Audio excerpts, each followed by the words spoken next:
Welcome to Crisis in Perception, where we examine the systems shaping our world. Glad to be here for this one. Yeah, today we are focusing on something that, well, it feels completely mysterious to you. Even though you're using it right now. Exactly. It's the very thing you're using at this exact second to process the sound of my voice, to understand these words and to construct the reality around you. We're talking about the human mind. And it's funny because when you think about the mind, you usually default to the big stuff. Right. The highlights. The highest, most celebrated capabilities. You think about breathtaking creativity or the agonizing depths of romantic love. Or writing a symphony, towering logic, that sort of thing. Yeah, but what we rarely consider is that the vast majority of your mind's abilities actually operate completely automatically. Totally in the dark, underneath your conscious awareness. Right. Your brain is solving these immense, mind-boggling engineering problems every single second. Problems that, and this is wild, problems that the most advanced modern computers, these billions of dollars of AI infrastructure sitting in server farms right now. They still completely struggle to handle them in any meaningful, generalized way. So the mission of this deep dive today is to treat Steven Pinker's framework, which he lays out in his book, How the Mind Works, not as some simple book review. No, we're not doing an author profile. Right. We're using it as a critical entry point into a systems-level analysis. We want to look at the mind not as a mystical aura. Not some glowing orb of consciousness. Exactly. But as a heavily evolved, incredibly specific computational architecture. Which is a really profound shift in perspective. And to really understand the magnitude of this, we're going to take you through a very specific structural journey today. Right. Lay out the map for us. So we need to start by looking at the actual design of the mind, like how the hardware and software are put together. From there, we have to ask the obvious question, right? What were the evolutionary incentives that shaped that specific design over millions of years? Right. And then we'll look at the outcomes of that long, pretty ruthless evolutionary process. Which we'll do by comparing your everyday, effortless capabilities to the struggles of artificial intelligence. Yeah, that comparison is fascinating. Then once we establish that, we have to look at the persistence of these systems, why you are still running ancient Stone Age mental programs in a modern world of smartphones and skyscrapers. And finally, we'll look at how all of this interconnects, unifying the major scientific fields, studying human behavior, bridging that gap between biology and philosophy. Okay, let's unpack this right from the start, because I want to look under the hood of your consciousness. Let's do it. We want to strip away the illusion that your daily life is effortless. Just walking across a room or recognizing a friend. It feels easy, but it's not. By the end of this conversation, we really want to reveal the fantastically complex machinery humming away in the dark, right behind your eyes. But before we can appreciate the machinery, we kind of have to talk about how we usually and incorrectly perceive ourselves. Yeah, we have this persistent, deeply ingrained illusion that our psychology comes from some single, omnipotent cause. We love a wonder principle. We really do. We want magic. And that desire for a single magical spark, it's deeply embedded in human storytelling. You see it everywhere. Yeah, if you look across cultures, you find what we might call the golem archetype. Right, from Jewish folklore. Exactly. The golem is this clay figure, entirely inert dirt, until it's suddenly animated by a magical inscription of the name of God placed in its mouth. And you see the exact same archetype in classical mythology, too. Galatea. Yeah, Galatea, the cold ivory statue brought to life by the goddess Venus. Or, to use an example literally everyone knows, Pinocchio. Right, a carved wooden block vivified by the tap of the blue fairy's wand. We are just fascinated by the idea of inert matter suddenly being infused with a single glowing essence of life and intelligence. And I mean, it makes for great fiction. Sure does. The problem is when we try to apply that blue fairy logic to actual cognitive science. Because people don't use the word magic anymore. No, they use modern buzzwords that serve the exact same function. They'll say, well, human intelligence is just the result of culture. Or they'll say it's all about general learning. Or socialization. Or simply, well, we evolved a really big brain. And they treat the brain like it's a giant undifferentiated sponge that just magically absorbs information. They're looking for a singular, all-powerful protoplasm that explains everything from language to falling in love. And that is the fundamental trap, right? Searching for a single master force to explain the mind is a dead end. The mind is absolutely not animated by some godly vapor or a magical generalized learning protoplasm. So what's a better way to picture it? A much more accurate functional way to picture your mind is to think of the Apollo spacecraft. Okay, I like this analogy. The engineers at NASA didn't power the Apollo mission with a single space travel essence. They didn't just build a giant metal tube and pour moon juice into it. Exactly. The spacecraft was packed with a multitude of highly specific, specialized, high-tech systems. It had a life support system to scrub carbon dioxide, A navigation system to calculate orbital mechanics. a propulsion system, communication arrays. And each one of those systems was painstakingly contrived to overcome its own specific, unique, and terrifying obstacle. So the mind is engineered with that exact same philosophy. Precisely. So we are not a single unified sponge. We are a collection of highly specialized tools. What's fascinating here is the evolved cognitive architecture of the human brain. It's highly heterogeneous. You are operating a collection of specialized mental mechanisms. Nodules. Yes, organs of computation. And we have no problem accepting this about our physical bodies, right? Yeah. Below the neck. Right. You know that your body has a heart, and its specific job is to pump blood. You have lungs, and their specific job is to oxygenate that blood. A heart cannot process oxygen, and a lung cannot pump fluids. They're specialized because they have to solve distinct physical problems. This relies on the jack-of-all-trades principle. A jack of all trades is a master of none. And if you are a master of none in the harsh reality of nature, you don't survive. A generalized tool is invariably clumsy compared to a specialized one. To survive and thrive, the human mind had to master many radically different trades. I mean, calculating the trajectory of a thrown spear requires a completely different type of mathematics than figuring out if someone is lying to you in a social exchange. Or interpreting the visual edges of a cliff requires totally different processing than learning the syntax of a spoken language. So over eons, the brain developed specific, dedicated modules. One for visual perception, a separate one for spoken language, Another for spatial memory, another for social reasoning. another for emotional regulation, and yet another for motor coordination. Okay, but wait, let me push back on that for a second, because if I'm listening to this, I'm thinking, I don't feel like a collection of separate factories. You feel like one unified you. Exactly. Yeah. I feel like one unified me.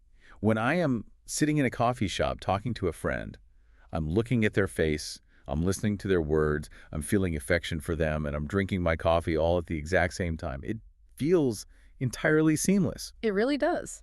So how can it be separate modules if my experience is a single unified consciousness? That illusion of a seamless, unified experience is actually a testament to how incredibly well-designed the integration between these modules is. It's hiding the seams. Right.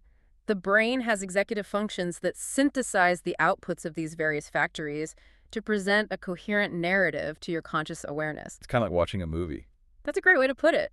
You experience a movie as a single flowing story, but behind the scenes, there is a dedicated audio track, a dedicated video track, Foley sound effects, color grading, CGI. All layered perfectly. You Okay. don't see the separate tracks, you just see the movie. But we know those mental tracks are separate, distinct modules because of what happens when the hardware is damaged. Yes. This is where the clinical psychology examples completely blew my mind. Let's talk about brain damage, because it completely breaks that illusion of unity. It pulls back the curtain. Normally, if someone asks me, what happens if the visual area of your brain gets damaged, I would assume your vision just gets worse. Like turning down the resolution. Right, like a camera lens getting smeared with Vaseline. Everything gets blurry. Or maybe you get blind spots. But that's not how the brain breaks down. People can lose incredibly specific subsystems while the rest of their vision remains perfectly flawlessly intact. The clinical literature is full of these highly targeted deficits. Consider a condition called prosopagnosia. Which is the inability to recognize faces. Yes. But to be clear to you listening, they aren't blind to faces. If someone has prosopagnosia and they look at their spouse, they can see the person's nose. They see the color of their eyes. They can see the curve of their jawline. They see every geometric detail perfectly. But the specific module that synthesizes those parts into a recognizable identity, the module that says, this is my husband or this is my wife, is just completely offline. They might have to rely on recognizing the person's voice or, a specific piece of jewelry they always wear. It is a profound disconnect. It demonstrates definitively that face recognition is not just a general subroutine of seeing stuff. It's its own thing. Recognizing a face is its own dedicated computational organ, housed in a specific neural pathway called the fusiform face area.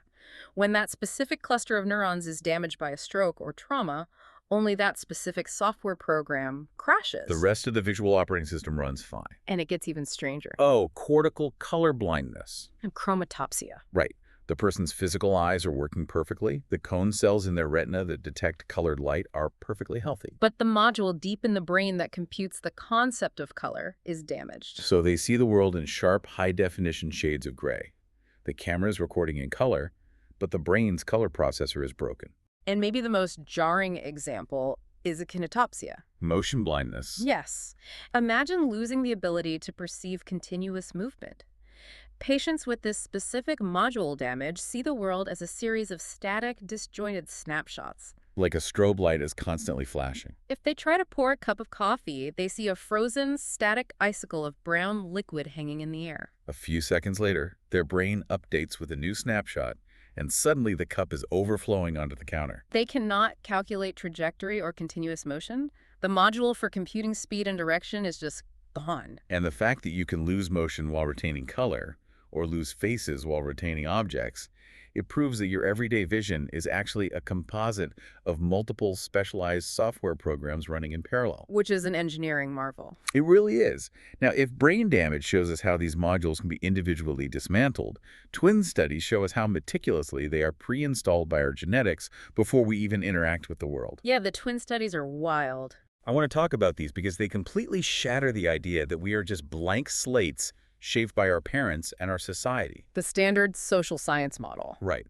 We have these cases of identical twins people with the exact same genetic blueprint who are separated at birth and raised in entirely different families, different towns, sometimes totally different socioeconomic classes. And when researchers reunite them decades later, the traits they share are terrifyingly specific. Terrifyingly specific is the perfect way to phrase it. The specificity is what challenges our intuitions. Because we might accept that identical twins raised apart both end up being generally extroverted. Or that they both have a similar baseline IQ. We attribute general traits to genetics pretty easily. But the research reveals granular, highly specific behavioral programming. I'm talking about twins who, upon meeting, discover they both have the exact same bizarre habit of flushing the toilet before they use it, as well as after. Or twins who both playfully sneeze loudly in crowded elevators just to watch people jump. Or twins who both habitually leave little handwritten love notes hidden around the house for their wives. You cannot blame society or coincidence for two genetically identical strangers developing the exact same habit of fake sneezing in elevators. That level of specificity is staggering. It casts serious doubt on the concept of the completely autonomous, free-floating I that we all feel hovering above our bodies, making entirely independent, uninfluenced choices. Yeah, when you observe two human beings raised in entirely different environments with different parents, exhibiting the exact same hyper-specific quirks. Like a pair of twins who both entered the ocean backwards and only up to their knees. Exactly. You are forced to acknowledge a structural reality. The mind comes loaded with an astonishing amount of standard equipment. It is an intricately structured, highly pre-programmed device. It is not a lump of clay waiting to be molded. It is a complex machine waiting to be turned on. Right. So, to you, the listener, sitting there right now, the next time you effortlessly recognize a friend's face across a crowded, dimly lit room, or the next time you catch a set of keys tossed to you, you shouldn't feel blasé about it. You aren't just seeing or reacting. You are activating highly specialized, isolated factories in your brain that were built over eons strictly for the purpose of analyzing facial geometry and parabolic trajectories. It's an absolute engineering marvel happening inside your skull. Which naturally forces us to ask the foundational question of biology. If the mind is this collection of incredibly specific, highly engineered computational organs, where did this design come from? Who wrote the code for this software? Who was the lead engineer for the Apollo spacecraft of the mind? If it wasn't the Blue Fairy, what was it? Well, the only force in nature capable of acting like a forward-thinking engineer is natural selection. The blind programmer. Exactly. The evolutionary biologist Richard Dawkins famously referred to natural selection as the blind watchmaker when discussing physical structures like the eye. But when we transition from physical organs to the mind, which processes information, we should think of it as the blind programmer. I loved that. And this programmer was writing and testing our mental software in a very specific and very brutal beta testing environment. The testing ground was humanity's vast hunter-gatherer past. Because the modern world, cities, agriculture, computers, is barely a fraction of a percent of our history. For 99% of human existence, our ancestors lived as foragers in small nomadic bands on the African savanna and beyond. That was the environment that shaped our minds. Survival in that ancestral landscape depended on navigating incredibly complex, high-stakes physical and social environments. You had to identify predators hidden in the brush. You had to track elusive prey. You had to cooperate with your allies to survive the winter. You had to politically outmaneuver your rivals within the tribe. And you had to master the intuitive physics and biology of rocks, plants, and animals. But what was the ultimate metric of success for this blind programmer? Why did the software evolve to solve these specific problems and not others? To understand that, you have to look at the ruthless underlying logic of natural selection. If we connect this to the bigger picture, the ultimate goal of natural selection is not your happiness. It is definitely not your self-actualization or your peace of mind. No. The single overriding currency of natural selection is the long-term, stable replication of genes. That is it. The mind is, at its fundamental core, a remarkably sophisticated survival machine built by genes to maximize their own reproduction. The genes that built brains capable of solving those hunter-gatherer problems, the brains that successfully avoided the snake, wooed the mate, and found the berries, were the ones that survived to be passed down to us. We are the descendants of the absolute best problem solvers of the Pleistocene era. And when we put on these evolutionary glasses, when we use this reverse engineering approach, human behaviors that otherwise seem completely baffling or even pathological suddenly make perfect, elegant sense. It provides clarity where traditional psychology often just flails. When you assume a behavior has a biological function designed for genetic replication, you start asking better questions. Let's use a brilliant example of this reverse engineering to make it concrete. Let's talk about morning sickness or pregnancy sickness. This is a classic example. For decades, the medical establishment just waved this away as a pesky glitch. Oh, it's just a byproduct of fluctuating hormones. Right. They treated it as a side effect. Yeah. And then the Freudian psychoanalysts got involved. Oh, boy. And they came up with an explanation that is so wild and it almost sounds like a joke. They claim that a woman throwing up during pregnancy represented her unconscious loathing of her husband. Manifesting as a subconscious oral desire to abort the fetus. Which is just... It's a perfect illustration of how deeply lost and unscientific we can become when we lack an evolutionary framework. We invent elaborate, untestable narratives. It's storytelling, not science. But then an evolutionary biologist named Margie Prophet looked at pregnancy sickness through the lens of the blind programmer. She asked, what if this isn't a glitch? What if this immense physical discomfort is actually a precisely targeted software program running exactly as intended?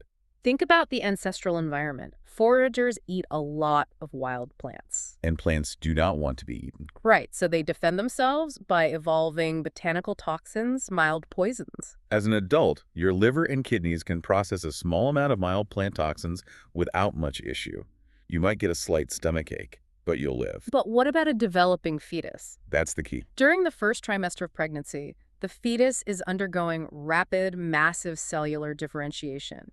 It is assembling the basic structures of the brain and nervous system. And during that specific window, the fetus is incredibly vulnerable to teratogens, substances that cross the placenta and cause catastrophic birth defects. A dose of plant toxin that a full-grown mother wouldn't even notice could be devastating to a first trimester fetus. So Prophet argued that nausea, vomiting, and extreme food aversions during early pregnancy are a specialized mental and physical module firing up. It is an evolutionary alarm system. Designed specifically to prevent the mother from ingesting anything, even remotely bitter, pungent, or potentially toxic during the most critical window of fetal development. The mother suffers, but the genetic investment is protected. It's a beautifully designed protective mechanism. And that adaptation is just one small piece of a much larger strategy. To understand the human mind, we have to understand the specific ecological niche our ancestors conquered. We entered what biologists call the cognitive niche. Because we are actually pretty pathetic physical specimens compared to the rest of the animal kingdom. We really are. We didn't evolve to outrun cheetahs. We don't have the muscle mass of a gorilla. We didn't evolve razor-sharp claws, venom, or thick armored scales. If you drop a naked human into the wilderness with no knowledge, they are an easy meal. So how did we take over the planet? We evolved to exploit information. The cognitive niche is all about using a deep understanding of cause and effect to manipulate the world to our advantage. Instead of evolving thick fur, we used our understanding of cause and effect to realize that if we kill an animal that does have thick fur, we can take it and wear it. We outsourced our biological adaptations to our intellect. We became the ultimate information processors, and the evolutionary incentives to get better at processing information were massive. Consider the leap required for tool manufacture. To make a stone tool, you don't just need hands. You need a mental module capable of simulating physics. You have to look at a raw piece of flint and foresee the tool inside it. You have to know that striking this specific rock with a harder rock at a precise 45-degree angle will cause a flake to shear off, creating a razor-sharp edge. You are manipulating the molecular structure of stone through applied physics, and that sharp edge allows you to butcher meat faster than any predator's teeth. But the cognitive niche isn't just about individual intelligence. It scales exponentially when you introduce the exchange of information. Which brings us to the ultimate software upgrade, language. Language is perhaps the defining adaptation for the cognitive niche because it fundamentally alters the economics of survival. It allows us to exchange life-saving knowledge at zero cost. The economic analogy for this is brilliant. Yeah, if I am a hunter-gatherer and I have a physical fish and I give that fish to you, I no longer have the fish. It is a zero-sum transaction. I lose my calories so you can have them. But if I possess the knowledge of how to carve a fish hook and where the fish spawn, and I use language to teach you that knowledge, I haven't lost anything. I still know how to fish, and now you do too. The information is duplicated. Language allows us to multiply the benefit of hard-won wisdom, accidental discoveries, and individual strokes of genius across an entire population. It creates a collective brain. But downloading all of that cultural and practical software takes time. Yes. To support that massive transfer of information, humans had to evolve another unique trait: a drastically prolonged childhood. If you look at a horse, a foal can stand up and run within hours of being born. Human babies are born completely helpless. Basically gelatinous blobs. And they remain heavily dependent on adults for a decade or more. From a purely physical survival standpoint, having offspring that are useless and vulnerable for 15 years seems like a terrible evolutionary strategy. They are just loud predator attractors. They are, physically. But in the cognitive niche, that long childhood is an absolute necessity. It is a mandatory apprenticeship. It's the required incubation period to download the immense software library of the tribe: how to speak, how to read social cues, which plants are toxic, how to track an antelope, how to build a shelter. The brain needs over a decade just to wire itself up with the cultural operating system. Exactly. So we have this beautifully designed set of mental organs programmed by the blind programmer over millions of years to master the cognitive niche. It sounds great in theory. But to truly appreciate how insanely complex this biological engineering is, we need to look at what happens when human engineers try to replicate it. Here's where it gets really interesting. This brings us to the stark, somewhat hilarious contrast between human cognition and artificial intelligence. It is one of the most revealing paradoxes in modern science, often referred to as Moravec's paradox. Let's talk about our expectations versus reality. Look at a century of pop culture. We have been dreaming of and terrified by human-like robots for generations. We have Speedy and Cutie from Isaac Asimov's novels. R2-D2 and C-3PO. Rosie the maid rolling around in the Jetsons. The Terminator. Data from Star Trek.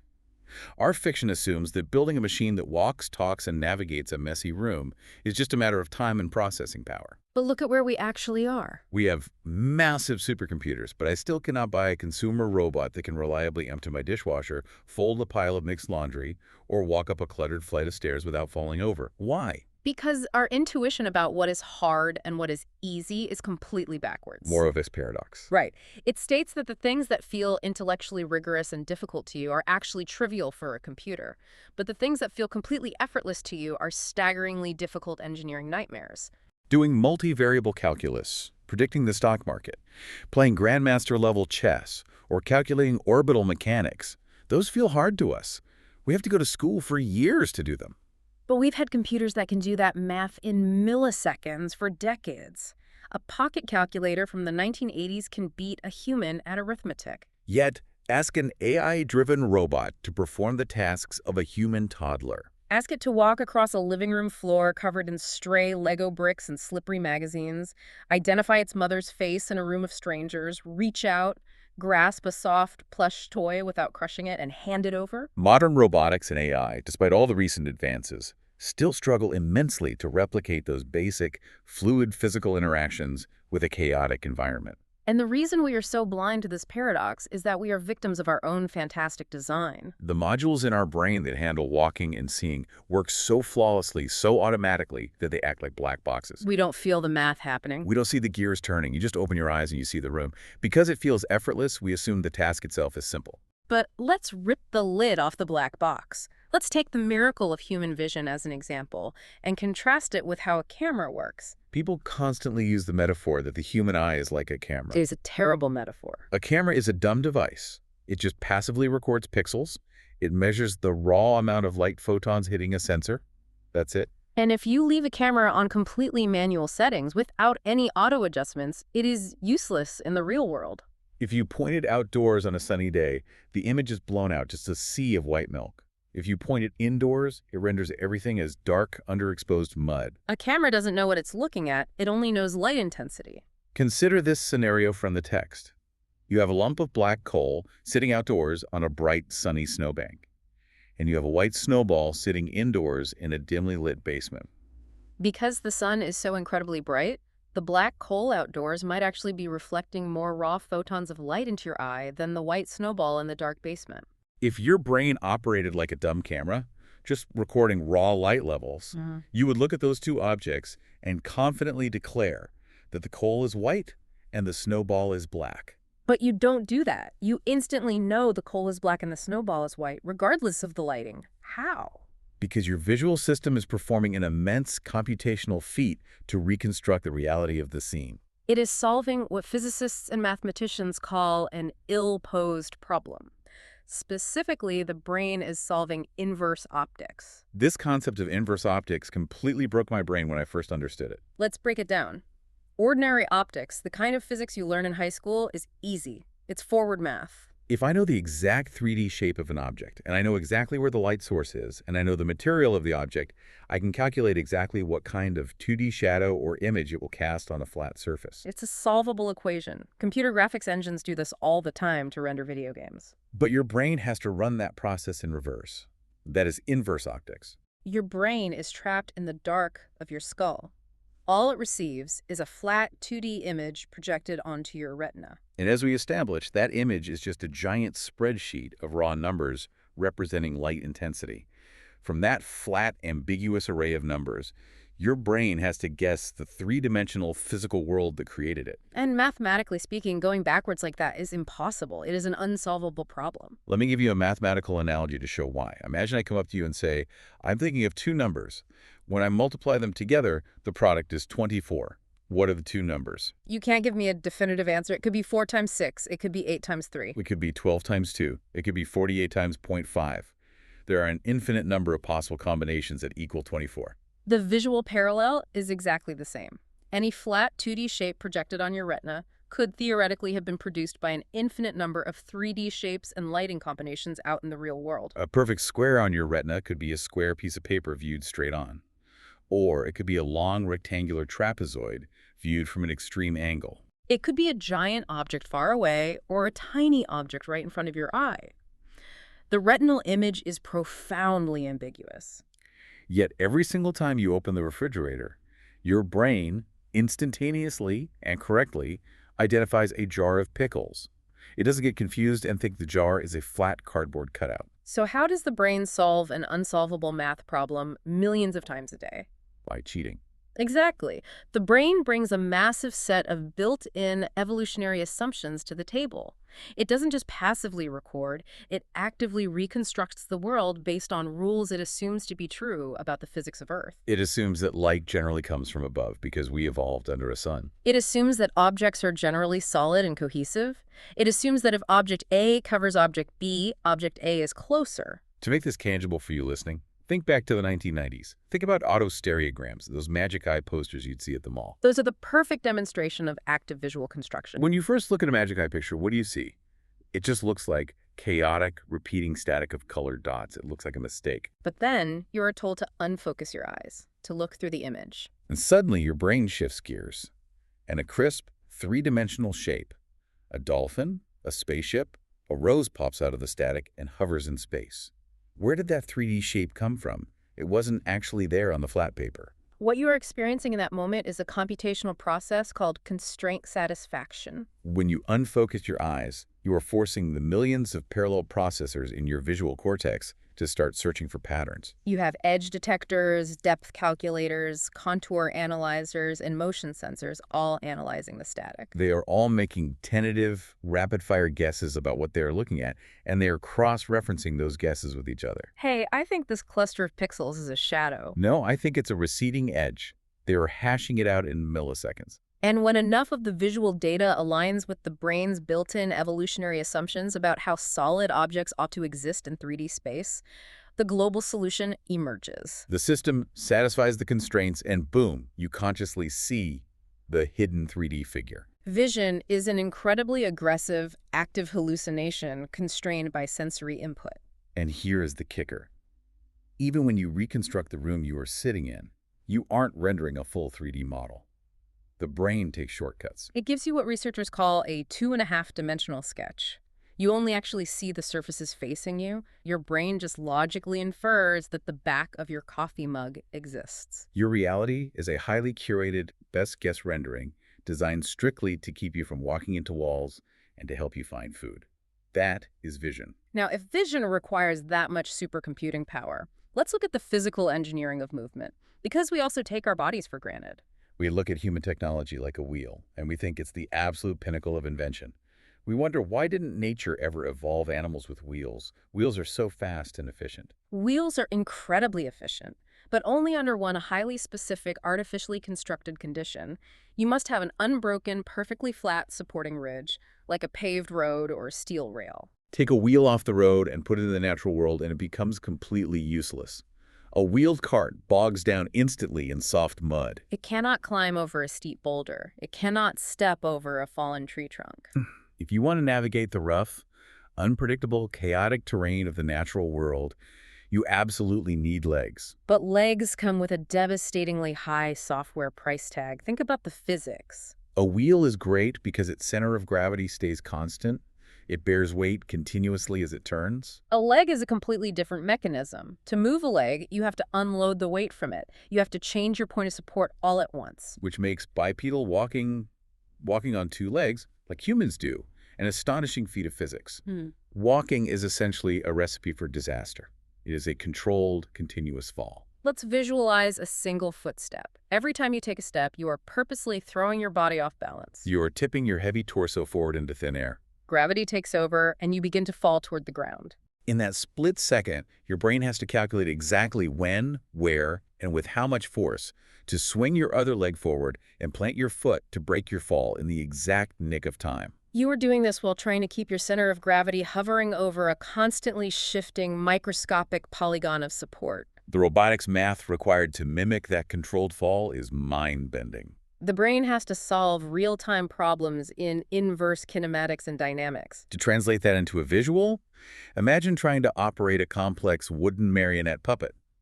But instead of pulling strings from above, you have to control it from the inside using a complex intersecting web of elastic bands. And you have to make this puppet walk smoothly across a rocky, uneven beach without tripping in high winds. You have to calculate exactly how much tension to apply to the calf elastic, while loosening the thigh elastic, while compensating for a slight tilt in the puppet's torso. That terrifying math is what your brain does every time you walk to the fridge. It requires a massive, continuous stream of predictive modeling. You aren't just reacting to the ground when your foot hits it.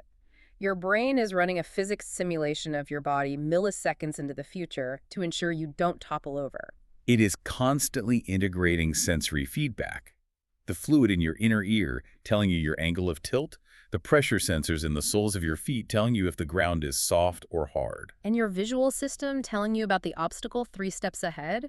It integrates all of this instantaneously. So when you watch a viral video of a multi-million-dollar robot doing a backflip, you are rightfully watching the culmination of decades of brilliant engineering. But you should redirect some of that awe. The standard equipment you came loaded with is vastly superior. A 4-year-old child who hears a request, navigates across a living room cluttered with toys without looking down, reaches out, grasps an irregularly shaped block, and balances it perfectly on a high shelf, is executing an engineering miracle that we are only just beginning to comprehend. The standard equipment is breathtaking. So what does this all mean? If our minds are so perfectly engineered, why do we do things that seem completely biologically counterproductive today? This brings us to a crucial pivot point in our analysis. We have to address the persistence of this ancient hardware. Because, as brilliantly engineered as these mental systems are, they were engineered for a very specific environment, the Pleistocene savanna that no longer exists for most of us. This is the paradox of evolutionary mismatch. To me, this is the most relatable question. If we are perfectly engineered to survive, why do I regularly eat an entire pint of ice cream when I logically know it's terrible for my health? Or why do people use birth control, which literally stops gene replication? Why do people vow celibacy or adopt children that share none of their DNA? To understand it, you have to remember that natural selection is a tinkerer, not an inventor. It does not have the luxury of starting from a blank blueprint. It can only modify existing biological structures. And because this modifying process takes thousands and thousands of generations, our modern cognition is lagging way behind our modern reality. We are navigating the computer age, surrounded by artificial environments, but we are running a mind perfectly adapted to the priorities of a Stone Age hunter-gatherer. Let's dive deep into the ice cream and cheesecake example, because nothing explains human behavior quite like our relationship with junk food. Why do we absolutely overwhelmingly love strawberry cheesecake? It's not because millions of years ago, a specific gene for cheesecake appreciation somehow helped a caveman survive. There were no bakeries on the savannah, but there was ripe fruit. Ripe fruit provided scarce, highly valuable simple sugars for quick energy, and there were nuts and animal marrow, which provided rare, incredibly dense fats crucial for brain development. Because these life-saving nutrients were so rare in nature, our ancestors evolved neural circuits that delivered a massive, intoxicating trickle of dopamine-pure pleasure whenever they found them. The pleasure was the blind programmer's way of incentivizing the organism to keep looking for more. So what is a cheesecake? A cheesecake is a modern, weapons-grade pleasure technology. We have used our massive intellect to isolate the sweet taste of fruit, purify it into refined sugar, and isolate the creamy mouthfeel of fats. We concentrate them, combine them, and bake them into a sensory wallop that never ever existed in the natural world. We concocted it for the express purpose of artificially mashing our evolved pleasure buttons. We have hijacked our own reward system. In the ancestral environment, it was impossible to become obese from eating too much sugar because you couldn't find enough of it. Therefore, we never evolved a biological off switch or an instinct to resist sweet, fatty foods. We just evolved the drive to consume as much as physically possible when we stumbled across them. Today, that exact same ancient, life-saving drive is what pulls your car into the fast food drive-thru at midnight. We are hacking our own mainframe. And this concept of pleasure technology extends to almost every vice and seemingly non-adaptive behavior we have. Why do people ruin their lives with recreational drugs? Yeah. Because those chemicals perfectly mimic the neurotransmitters that naturally seep into the junctions of those exact same survival-oriented pleasure circuits. Or look at pornography. It is a visual pleasure technology. It stimulates the visual and psychological circuits designed by evolution to strongly encourage reproduction, but it strips away the actual biological consequence. There were no adoption agencies, no birth control pills, and no high-speed internet in the Pleistocene. Therefore, there was absolutely no selection pressure to evolve a resistance to the enticements of sex without reproduction. We use our immensely powerful, evolved intellect to figure out how to wring little jolts of enjoyment out of the world, short-circuiting the system without actually improving our biological fitness. It's incredible. But the persistence of ancient hardware isn't just about our bad habits. It also explains our highest cognitive functions. It explains how we manage to think about incredibly abstract concepts like mathematics, philosophy, or social justice, using a brain that evolved just to survive the jungle. This touches on the concept of mentalese, or the language of thought. We mentioned that natural selection tinkers with existing structures. In the physical world, an insect's mouth parts, the mandibles it uses to chew, are actually modified legs that evolved over millions of years to migrate toward the head. The brain does the exact same thing with software. Our ability to engage in complex, abstract philosophical thought is likely built on top of modified neural circuits that were originally meant for calculating physical space, motion, and brute force. The linguistic examples of this in the source material are absolutely fascinating. The way we structure our everyday sentences reveals the underlying physics engine of our minds. Let's look at the word force. If I say, Fran forced the door to open, I am talking about literal physical billiard ball dynamics. Fran applied physical mass and kinetic energy to a wooden object to overcome its mechanical friction. That is jungle physics. But listen to how we use that exact same linguistic structure in an abstract context. We say, Fran forced Sally to go to the party. Now we are talking about abstract, invisible social dynamics. There is no physical pushing happening. Fran isn't physically shoving Sally. But we use the exact same mental machinery of physics. An agonist applying pressure to overcome an antagonist, to understand human relationships, social coercion, and peer pressure. The hypothesis is that these ancestral brain circuits, originally designed for reasoning about rocks, sticks, and physical leverage, were copied by genetic mutation. The copy's direct connections to the eyes and muscles were severed, and the literal physical references were bleached out. But the computational logic, the Efton structures, remained intact. That physical logic became the scaffolding for abstract concepts. We understand states of being, possessions, ideas, and desires by running them through our internal physics simulator. We conceptualize a contested social interaction or a political debate by subconsciously computing it as the stronger of two physical wills clashing. Our ability to sit here and do philosophy, to debate the nature of the mind, is ultimately riding on the coattails of a cognitive organ originally designed to figure out the optimal trajectory to throw a rock at a moving animal. That reframes everything about how we perceive our own intelligence. We are philosophers running on a physics engine. Which brings us perfectly to the interconnection phase of our deep dive. How does understanding the mind as an evolved system actually unify the sciences?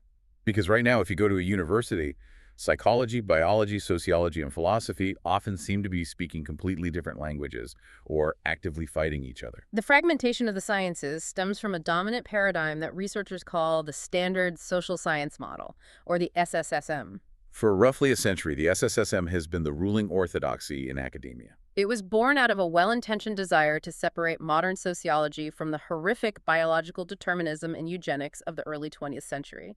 But it swung the pendulum entirely to the other extreme. The SSSM dictates a strict, fundamental division between biology and culture, the nature versus nurture debate, where nurture wins everything. According to the SSSM, biology just gives us our physical bodies, our five senses, and maybe a few crude drives like hunger and sleepiness. Everything else, our complex behavior, our societal structures, gender roles, or moral nuances, is entirely the product of culture. Culture is viewed as this autonomous, hovering entity, a ghost that arbitrarily assigns roles and expectations, shaping the blank slate of the human mind however it pleases. But the evolutionary psychology framework completely dismantles that artificial division. It argues that the blank slate is mathematically impossible. You cannot learn culture if you don't have deeply complex pre-existing software designed to parse language, recognize social hierarchies, and infer the intentions of others. The mind is a biological computation system, and the core revolutionary concept that bridges the gap between the physical, squishy brain and the ethereal, abstract mind is the computational theory of mind. This is the big one. This is the breakthrough that unifies artificial intelligence, neuroscience, psychology, and philosophy. It is arguably one of the greatest ideas in intellectual history because it solves the ancient, seemingly impossible mind-body problem. For millennia, philosophers have been stuck on a paradox. How does an invisible, weightless, odorless, non-physical thought cause solid physical matter to move? Let's use the classic philosophical thought experiment. Bill getting on a bus. Why did Bill get on the bus? Because he wanted to visit his grandmother, and he believed that this specific bus would take him to her house. That subjective desire and that belief are the only valid logical explanations for his physical body moving on to that vehicle. But how does an ethereal, ghost-like desire act like a physical billiard ball, clacking into the physical muscles of his legs and forcing them to contract? How does a ghost move a machine? The computational theory of mind provides the answer by stating that thinking is computation. Beliefs and desires aren't ghostly vapors floating in another dimension. They are information, and in a physical universe, information must be incarnated as configurations of physical symbols. In a computer, those symbols are microscopic electrical charges on a silicon chip. In your head, those symbols are patterns of firing neurons. Think of it like an incredibly complex, microscopic row of dominoes. The thought, I want to see Grandma, isn't a ghost, it is the first domino. It is a physical electrochemical spark in a specific neural pathway. These physical states carry representational meaning, and because they are physically real, they can bump into other physical states. The pattern of neurons representing "I want to see Grandma" triggers the pattern representing "the bus goes to Grandma's." Which triggers the motor cortex, which sends an electrical cascade down the nervous system to physically contract the muscle fibers in Bill's legs. Meaning causes action, and meaning is caused by physical states. It grounds our psychology squarely in the physical universe. It proves that you can have a deeply meaningful, intentional psychology without resorting to magic and without reducing human beings to mindless, twitching automatons. But we should address the immediate visceral pushback this theory receives. Oh, the pushback is intense. The second you say the mind is a computer, people immediately object. I say, look at my brain. It's wet, it's squishy, it runs on glucose, and it works in massive parallel networks. My brain is not a Dell computer. It's not made of dry serial silicon. I don't get a blue screen of death. And they are entirely correct about the physical differences. But this raises the crucial distinction between superficial metaphors and underlying mathematical principles. The claim of cognitive science is absolutely not that the brain is a commercial Mac or PC. The computer metaphor is actually a distraction. The computational theory of mind is about the underlying universal principles of intelligence and information processing. The best way to understand this is to look at flight. If I want to explain to you how a bird flies, a physicist will invoke the aerodynamic principles of lift, drag, thrust, and fluid mechanics. They will explain how the shape of the wing creates lower air pressure on top, sucking the bird upward. Those exact same mathematical principles of aerodynamics explain how a massive 400-ton Boeing 747 airplane flies. Pointing out the obvious physical differences doesn't invalidate the laws of physics. If I tell you that birds and airplanes use the same principles of flight, you wouldn't say, that's ridiculous. Birds have feathers and hollow bones, and airplanes have jet engines and titanium wings. Saying that birds fly using aerodynamic lift does not commit us to the absurd claim that birds serve complementary beverages in their torsos. Exactly. The physical mediums are wildly different. Flesh and bone versus aluminum and jet fuel, but the physics of flight are universal. In the exact same way, the physical mediums of computation can be wildly different. You can have a wet, noisy, massively parallel network of biological neurons running on sugar in a human skull. Or you can have a dry, serial, highly ordered grid of silicon transistors running on electricity in a supercomputer. The mediums are different, but the mathematical principles of computation, the processing of symbols, the execution of if and logic gates, the storage of variables remain the same. Understanding those universal principles of computation is the only way we can understand how human behavior, with all its infinite flexibility, creativity, and subtlety, can actually arise from 3 pounds of biological tissue. Which brings us to the ultimate summarizing point of this entire journey. We have traversed the design, the evolutionary incentives, the technological outcomes, the persistent glitches, and the scientific interconnections. We have to explicitly ask the core question. What is the crisis in perception here? The crisis in perception is that the vast majority of people, including many brilliant academics and policymakers, still fundamentally misunderstand what the human mind is. The common misperception is deeply polarized into two false extremes.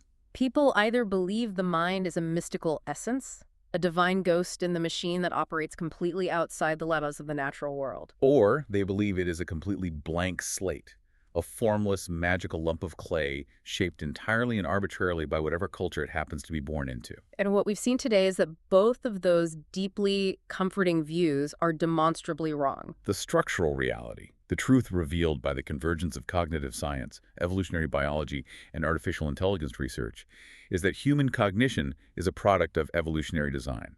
It is a dense, layered, intricately pre-programmed cognitive architecture. It is a collection of highly specialized computational organs built by natural selection to solve specific, recurring survival problems in a very particular ancestral environment. When this architecture is misunderstood, When we pretend the mind is magic, or when we pretend it's a blank slate that can be easily reprogrammed by a new social policy, our debates about human behavior become deeply, hopelessly confused. Whether we are arguing about education, violence, sexuality, intelligence, or societal structures, if we ignore the software we are running, we end up fighting over the wrong things, or proposing utopian solutions that completely ignore human nature. Understanding the mind as an evolved system is the only way to clarify both our incredible, breathtaking capabilities and our inherent, hardwired limitations. And acknowledging those limitations is perhaps the most profound philosophical shift you can make.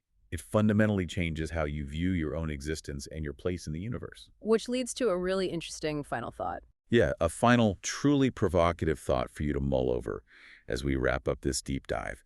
It's a philosophical concept called cognitive closure. We've established today that the mind is a toolkit.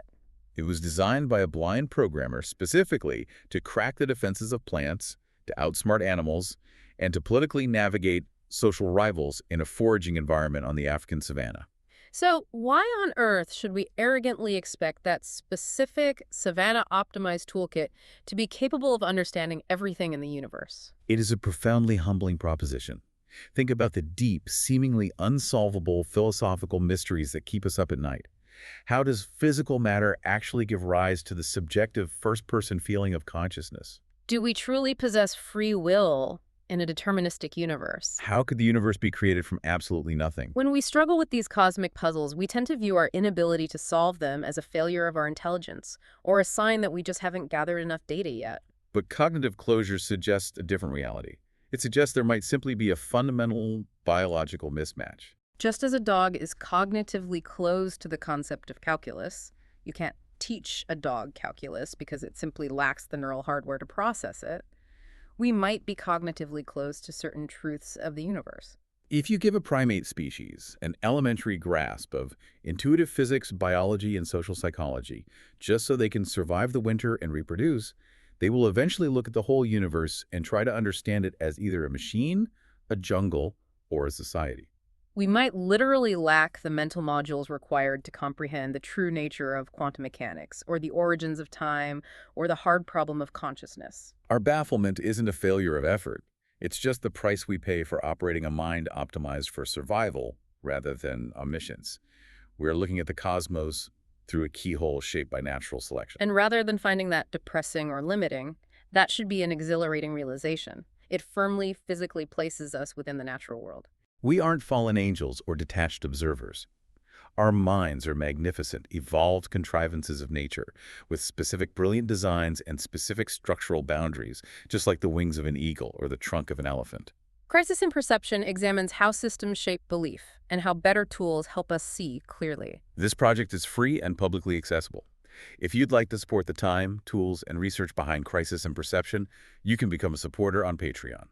For a shorter visual overview of this topic, see the mini explainer linked in the description. If you enjoy this kind of systems-level analysis, please like, subscribe, and comment with books or topics you'd like us to explore next.